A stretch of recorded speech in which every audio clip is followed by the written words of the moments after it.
Yon guys, no, nais ko lang pasalamatan ang ating mga subscriber na sumuporta sa ating mga videos and nag-comment sila, nag-effort sila na mag-comment sa ating videos.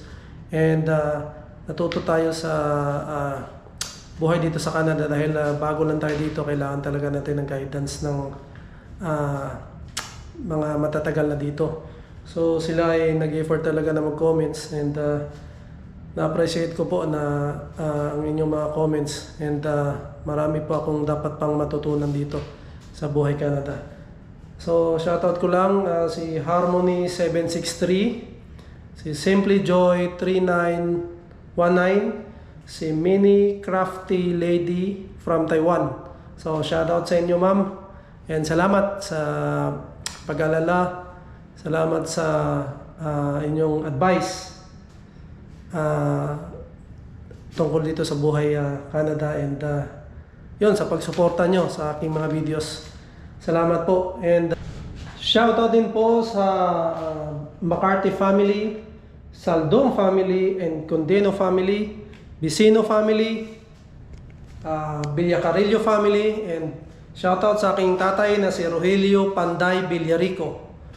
So mag-iingat ka pa kasi yun, medyo may edad na tayo and sana abaan pa yung buhay mo and pagkikita pa tayo pa, huwag ka mag-alala. And yun, kasi nanonood daw siya palagi ng aking vlog, sabi ng kapatid ko. So salamat pa and huwag ka mag-alala kasi okay lang kami dito. And yun, mag-iingat ka palagi and shoutout din sa aking nanay na si Sonia Villarico, sa aking mga kapatid na si Rogelio Jr., Alex Villarico, Sarah Jean Villarico, Chanre Villarico at sa aking mga pamangkin dyan sa Digo City, Davao del Sur, shoutout din po. And sa aking mga pinsan na nag-comments din at sumuporta sa ating videos, maraming salamat. Diyan, nasa Digos din sila.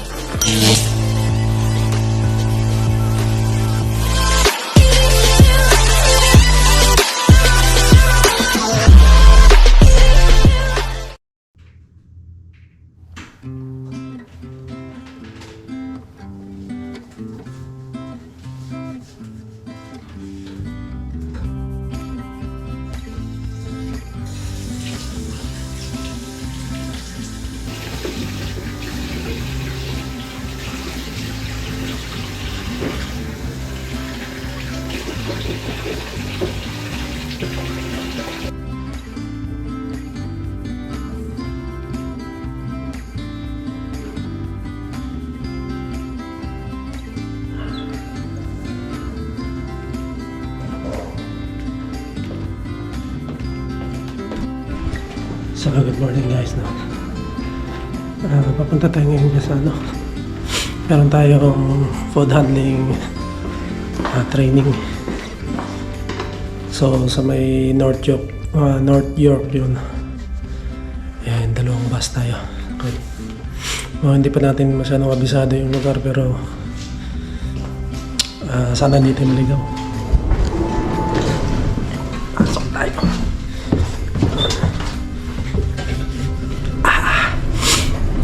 Dalawang sakay, siguro mga isang oras to. Nakalagay kasi doon 75 minutes. So, depende yan sa siguro wala namang traffic. Pero 6:44 pa yung bus. 6:20 pa lang. Kapot ako doon, nakari ko lang.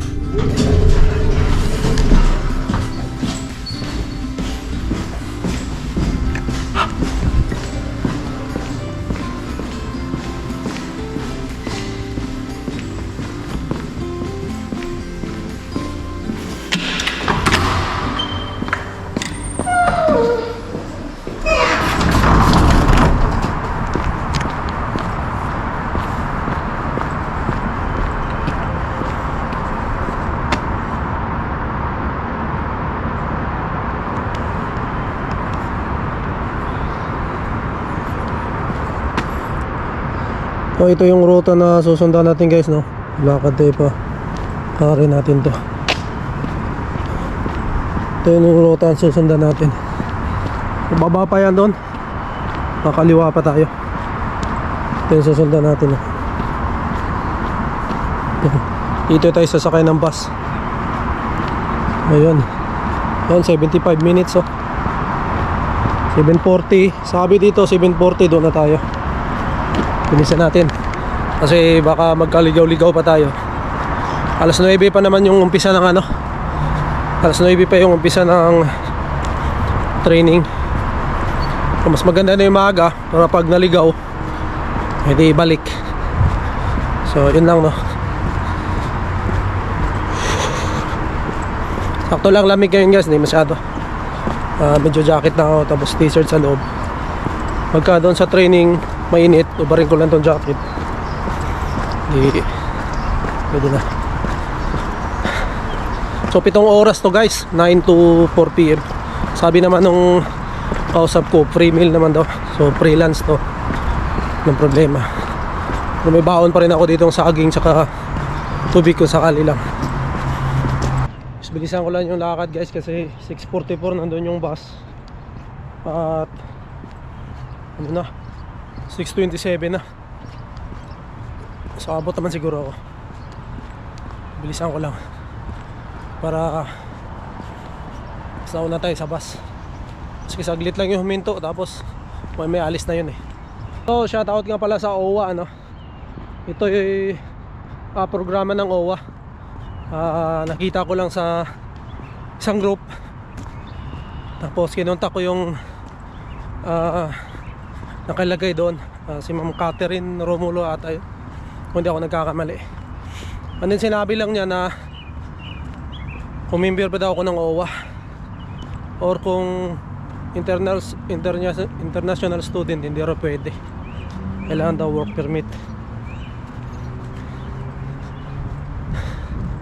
So sabi ko naman, dati akong nagbabarko, so member naman ako ng OWA.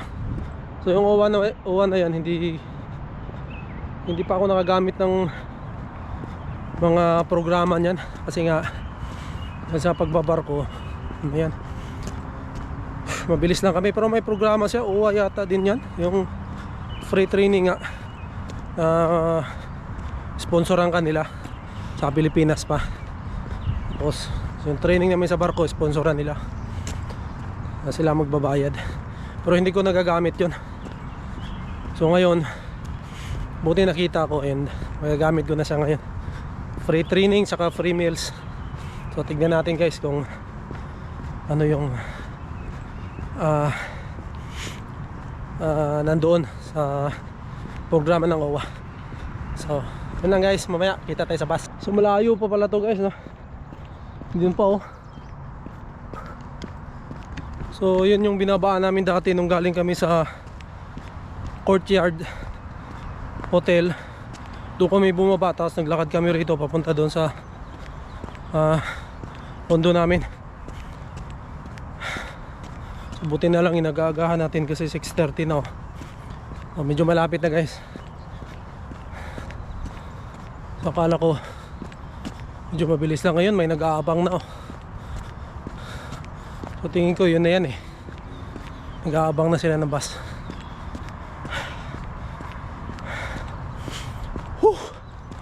Ganda ng panahon oh guys, green na green oh. Tutubo na yung mga ano, green na oh. So yun guys no, pababa na tayo ng unang bus. And yung Go Transit pala, mayroon palang pindutan sa taas na para huminto. Kasi kung hindi ka pumindot, minsan hindi hinto yan, lalo pag walang pasahero dun sa ano. Tulad nung nangyari sa amin sa bus ng TTC, naligaw kami kasi hindi huminto eh. Akala namin hihinto sa kada bus stop, hindi pala kailangan mo magpindot. So yun, may nakita tayong isa na nagpindot, alam na rin natin. Pero kanina hinahanap ko kasi yung pindutan, hindi ko mahanap. Hindi katulad nung TTC na bus, merong pindutan lang sa may upuan mo sa gilid, may pindutan. Sa Go Transit pala sa taas. Tapos may isa pa sila, tatlong bus dito guys na alam ko Go Transit, tapos yung Viva, tapos yung TTC. Yung Viva naman, hindi rin namin alam na doon pala mag-top sa labas, yung Viva na bus. May tapan doon sa labas bago sumakay. So, yung Go Transit at saka TTC, parehas yan na sa loob ang tapan. So, yun, natututo tayo guys. And mas maganda talaga yung mas maaga para mga aberya, magawan mo ng paraan. So, maganda rin pala dito guys, yung Yonggi na to. Parang marami rin palang dito, mga tindahan, pwede tayo maka-apply dito. Dalawang sakay lang ng bus atin, walang problema. Marami siyang mga mga kainan. Pwede tayo magtrabaho dito kung mabigyan tayong pagkakataon. Dalawang sakay lang, mabilis lang. So sayang guys, abutan sana natin yung bus. Problema, nakalagay kasi 384. Hindi ko naman alam dito na may pindutan pala yung pindutin mo lang. Ang nakalagay 384 tsaka 84A. Ang nakita ko lang kasi 84A. Kaya nakita ko yung bus na 384. Sumakay na sila lahat. Hindi ako sumakay kasi nga 84A yung yan pala, pwede yun. So tinignan ko rito sa mapa, pwede pala yung 384A. So yun, Taiwanan tayo, abutan sana natin. So susunod na bus na darating yun, yung 84A na. Pero 40 minutes pa, so matagal. Bagay ang natin, alas 9 pa naman yung time doon sa pupuntahan natin. So siguro abot naman tayo. So guys, dito na tayo, muntik na naman lumampas.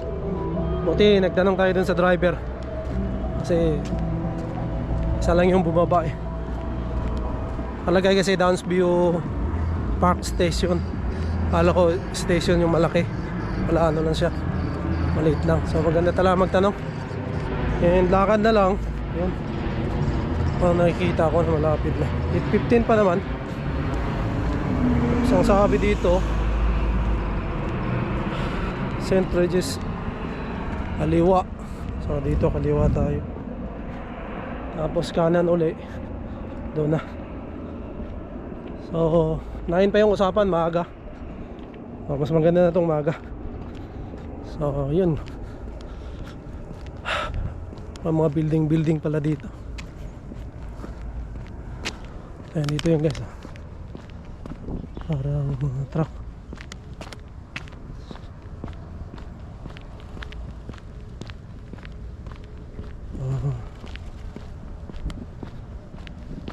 Yan, parang mga bahay. Katapos kanan, dito siguro may mga tao ito.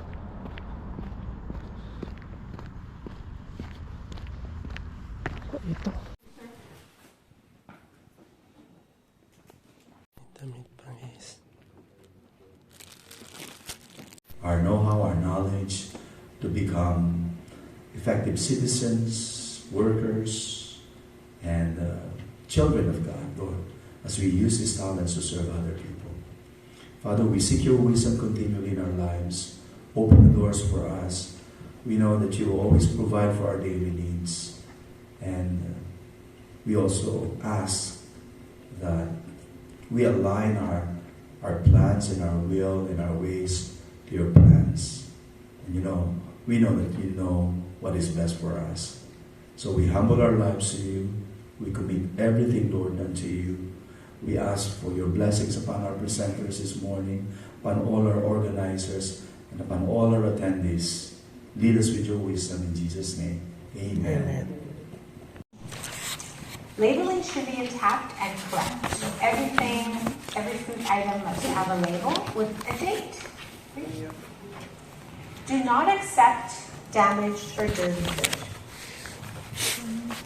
All suppliers must be licensed and therefore government inspected. This means that all food commodities such as eggs, milk, cheese, white meat, eggs, should only be purchased from inspected facilities, right?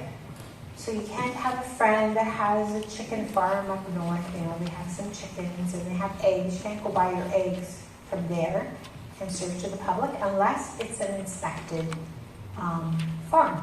Required temperature, right? If it's refrigerated food, then obviously the truck should be refrigerated as well.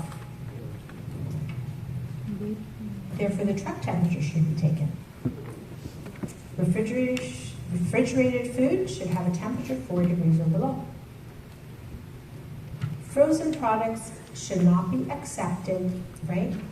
If they look like they may have been thawed and been refrozen, right? Look for ice crystals and solid areas of ice. So if you get a product that looks like it's wet and been refrozen, right?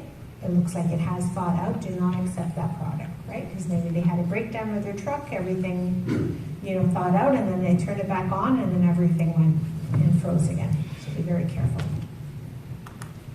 What you've rejected, you keep records of that as well. Be sure storage facilities are kept clean. Place received foods in the appropriate storage facilities as soon as. So, kung ma-recall nyo po, may tinatanong ko sa inyo kung active po ba kayo o inactive. Kasi po, ang OWA membership is good for 2 years lang. So, after that po, kung hindi po kayo nakapag-renew ng OWA, mag-fall na po kayo under sa inactive OWA member.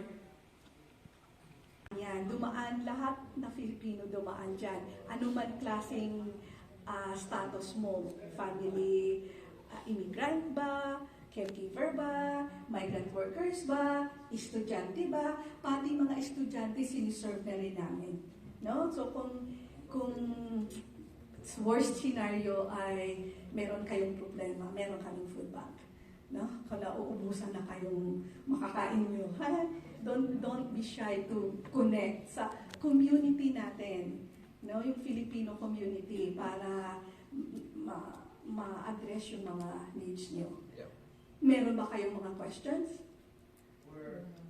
Wala? From Health Canada, the Canadian Food Inspection Agency, a medical officer of health, and are used according to their instructions. But the one that most people do use, and the one that's most common, is chlorine bleach, because it doesn't cost very much and it's very easy to find.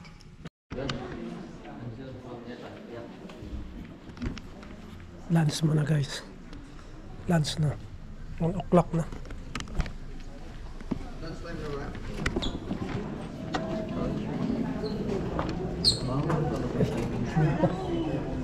Gathering and thank you for granting our 42 years worth. What an amazing milestone that you have given to them in their work, in their ministry, and in their service to the community, Lord. And we're so grateful and thank you for that long-standing service to the community. And Lord, as we take a pause to take a little bit of break to have our lunch, we pray for this food and the hands that have lovingly prepared it, and we pray that it will nourish our bodies so that we can have a productive afternoon. And we ask for your continued blessings on each individual that is in this room, and every volunteer, and every person that has come here to make this day successful. We thank you, Lord, and give all the glory to you. And it is your name we pray. Amen. Amen.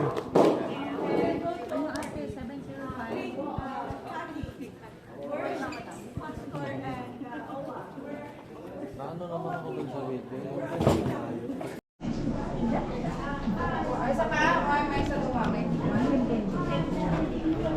Cake pa guys.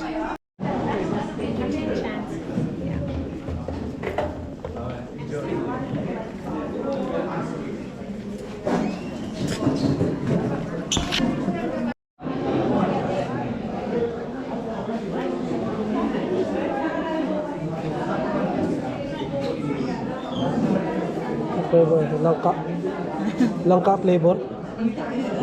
Black raspberry. Social lang.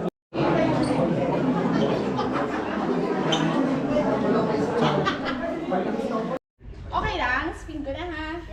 Yay! Excited ako! Woo! Pera ba yun? Bayan!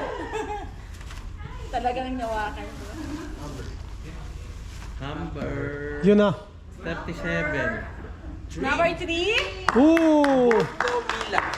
practice lang daw. Ay, practice lang yun.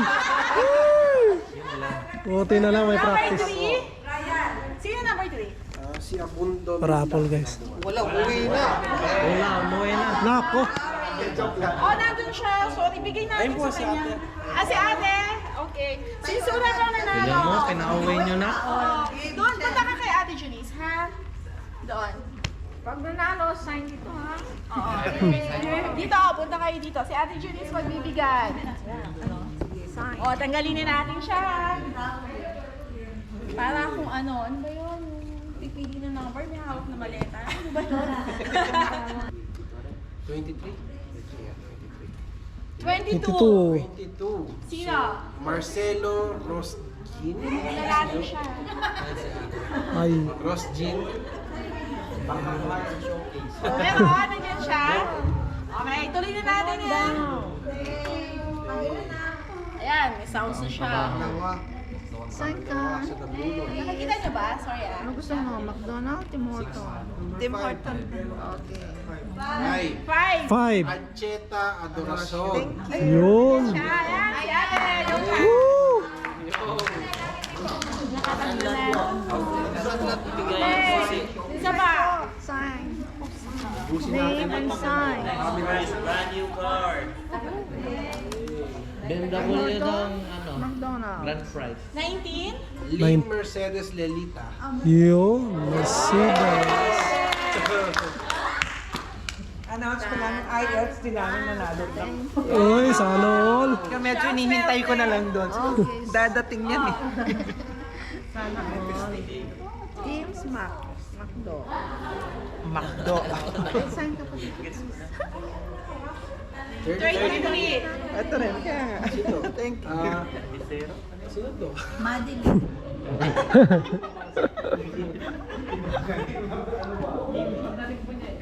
Becero.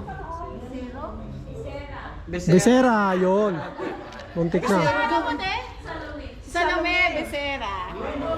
Uy! Ano lang pala? Ano? Pahabol pa, oh. Woohoo! Name and sign. Ay, hindi na ako nag-expect na manalo lang. Meron pa. Apat pa. Uy, apat pa, oh. Q? Okay. Ito ang pinaka Yes! 16. Uy! Uy. Hong Adam Kimson. Uy. Ayan na. Isa pa. Oo. Sunod yan, ticket na paano punta sa Pilipinas. Uy, pauwi. Uwi yan na. Malay nyo sa 9, baka mas magandang paraffle natin. Sa Aga, oh. Napakaswe. Oh, pirma, pirma. Pirma daw, pirma. Sana all. Igalan mo yung ano mo. Picture mo. Ilagay na din yung complete mailing address, including postal code, ha? Email na lang po. Ang email po namin, madaling tandaan, toronto@owa.gov.ph. With thanksgiving in our hearts, Lord, we humbly come to you, O Lord, to give glory unto you for this wonderful day that we shared with each other, Lord. And Lord, we are praying that sana lahat po sila makapasa, Lord. We would like, Father, that they will be successful in their journey here in Canada. And Lord, so please, we are asking for your intervention, that all of them will be able to pass the exams, O Lord, and they will be able to find, O Lord, the opportunity, Lord, that can help them and their families, Father. And Lord, as they go back to their respective place, Bless each one of them. Keep them safe in the hollow of your hands. Thou knowest their needs, the desire of their hearts. Keep them safe, O Lord, that they can reach their home safe, including all of us, O Lord, volunteers. Thank you so much for your guidance and for your love for each one of us that endureth forever. In Jesus' name we pray. Amen. Amen. Okay, good luck. Oh, mayroon pang ano guys, salubong eh. Gusto ng asawa ko ito. Gusto ng asawa. Ha? Oh, gusto ng asawa ko to. Ito yung hinahanap niya eh. Yan oh. Pinong maliit. Uwi na.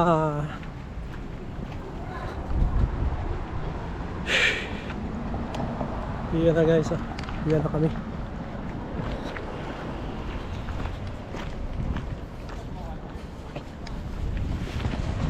Yan. Ito ngayon ang problema. Kasi nagkaligaw-ligaw na naman to.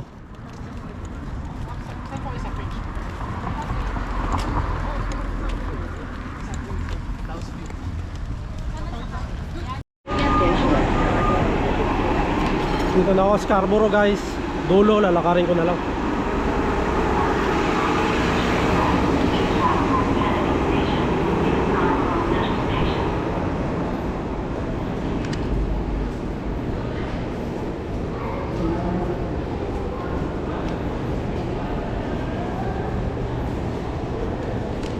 So, ang biyahe pala dito is ikot siya, hindi siya dadaan din sa amin. Paikot, parang likod siya dadaan na dito. So, yun. Magandang experience dito kasi para ano, matutunan tayong bagong daan. Akit tayo.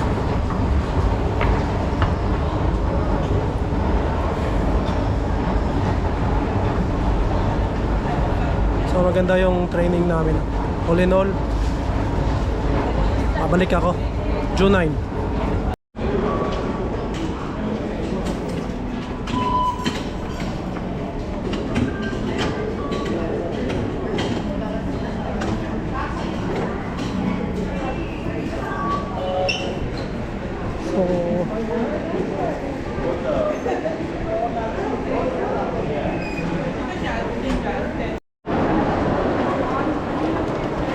Maraming tao.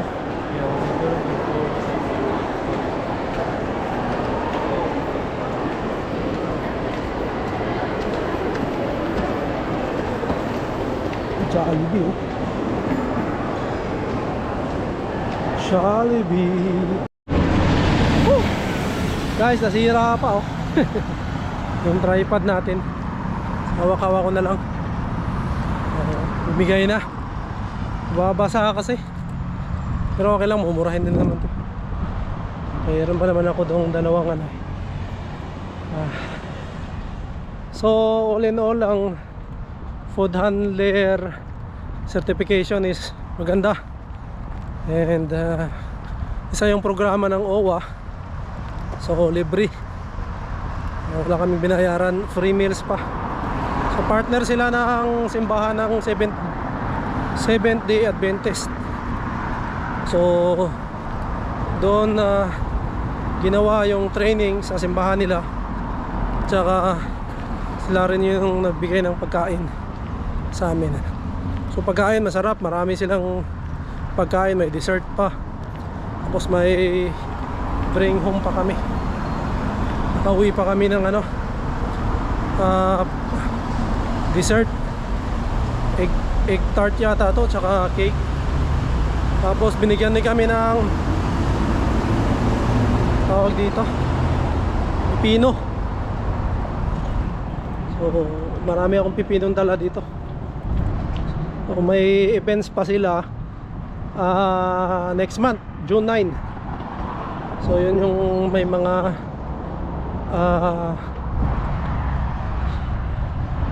pupuntang mga taga consul sa Pilipinas, nasabi. Saka may mga representative, may mga speakers.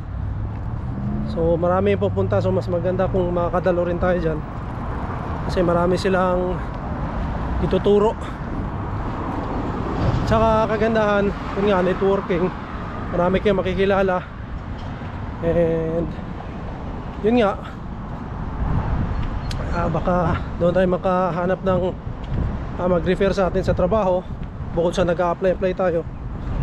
So yun, medyo malapit lang naman sa akin, 2 bus lang. Meron pang ang iba galing pang 3 hours pa yung biyahe, pumunta lang para doon sa food handling. Kasi yung food handling certificate pala guys, pag kinuha mo ikaw lang, $100 pala yun. So biruin mo, sayang, nakalibre tayo. And ang validity nun is 5 years. So magagamit ko talaga yon sa pag nag-apply ako ng trabaho dito, lalo na sa food industry. Maraming itinuro yung teacher namin, puti yung teacher namin. So yun, marami ako natutunan. And malapit ako sa bahay. So siguro guys, dito ko na tatapusin yung vlog na to. And shoutout po sa lahat na nag-comments and yung nag-alala sa akin, sa aming pamilya. Shoutout po sa inyo. Hindi ko lang nakakuha yung pangalan, pero shoutout po. Nandiyo nag-request po pala ng kung paano kami nakapunta. Gagawan ko po ng content sa mga darating na araw. So yun lang po. Shit. So yung attendees pala guys, no, 37 kami. Pero may tatlo or 4 na hindi nakapunta. Sa pagkatapos ng training namin, may parapol pa yung taga-OWA, yung gift card ng McDonald's saka Tim Horton. Pero yun nga, hindi tayo nanalo.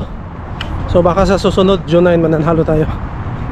And yung resulta pala after 1 week, kung nakapasa ba kami. Pero tingin ko naman nakapasa ako doon kasi yun nga, medyo madali lang naman din.